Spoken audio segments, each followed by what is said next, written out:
In this video here, this lesson, we're going to be taking a look at some examples of solving linear equations. And we're going to look specifically when our variable is in the denominator and how we need to be careful about it and how we need to understand the method of solving. It's not as simple as just multiplying and being done. We have to go through a couple steps in order to solve. So we're going to take a look at this first example here. We have 3 is equal to 2 over x minus 2. And it's popped up there on the screen already, so we can take a look at. We want to try to get x all by itself. Okay, so that's the goal for this one. I would recommend that you pause the video right now, try to solve it on your own or with a group of people, and then start it up again before I come up with the answer. Okay, welcome back. We now need to solve. Our first step that we're going to do is try to kind of get that fraction all by itself. It's if we can, we want to do it first. We can also multiply everything by x as well, but I would recommend in this case here that we add 2 to every single or to each side. What that's going to do is it's going to cancel out the negative 2 on the right hand side, and we're going to get something a little bit simpler, so we have to do less multiplying specifically with our variable. So our next one here is we need to get that x out of the denominator. And so we're going to multiply every single term by x.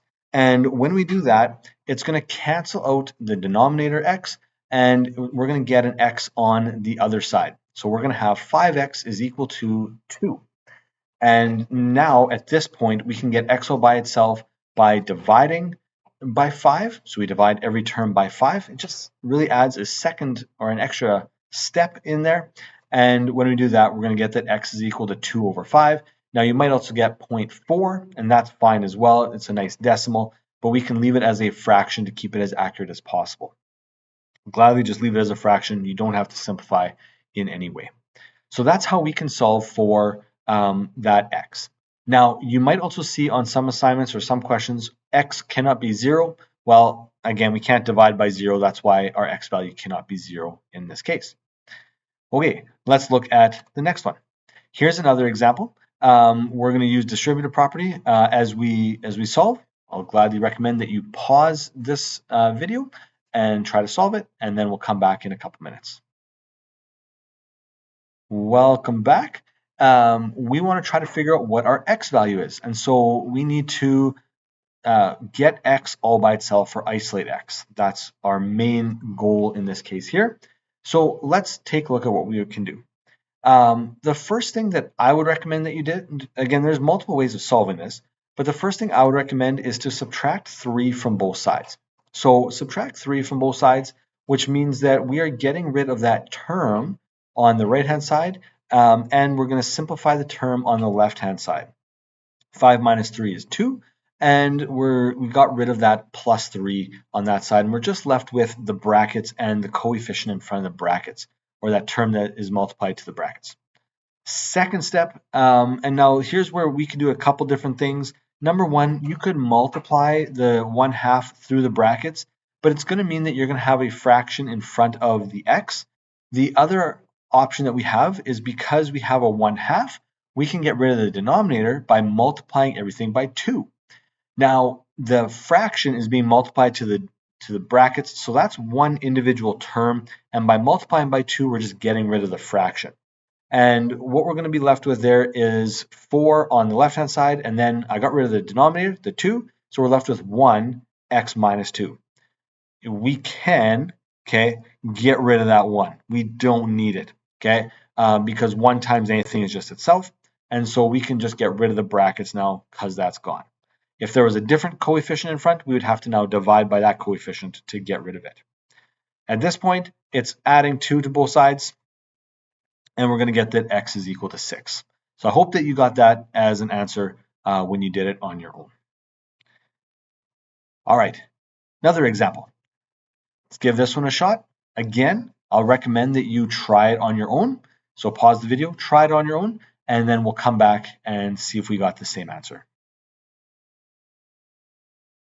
Okay, welcome back. This one here looks very similar to the previous question. It just has a bit of a different coefficient in front of the brackets. we have that 4 over 7 instead of 1/2. So it's going to add one extra step in the way that we can solve, but it shouldn't be too difficult. It shouldn't add too much of a wrinkle to it. So step number 1, again, going to get rid of the constant that's on the right-hand side because that's usually the first thing that we can do. So let's add 6 to both sides, and we're going to come up with this. Something that I see a lot, and I want you just to be aware of, is that many students will now subtract 8. Okay, do you see why I would subtract 8? I'm hoping that you were nodding heads. Good, yeah. Okay, we cannot subtract 8 yet because it's inside brackets. So don't subtract 8. We have to get rid of the 4 over 7. Okay, and to get rid of that, we're going to multiply everything by 7, which is going to get rid of the 7 underneath and change the left-hand side to 21. And then you can either use distributive property through the brackets, or we can divide by 4, okay, which may be a little more complex because now we have a fraction on that side. Okay, it's your choice. If you want to multiply it by 4, you're going to get a fraction at the end. If we divide by 4 now, we're going to get a fraction over here. It's really okay. We can use fractions. It's fine. This is just 5 1/4 or 5 1/4. Subtract 8 from both sides, and we're going to get negative 11 over 4 is equal to x. If you got negative, what would that be? Negative 2.75. That would be the same thing.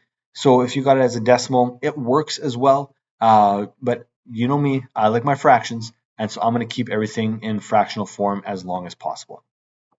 I hope that worked.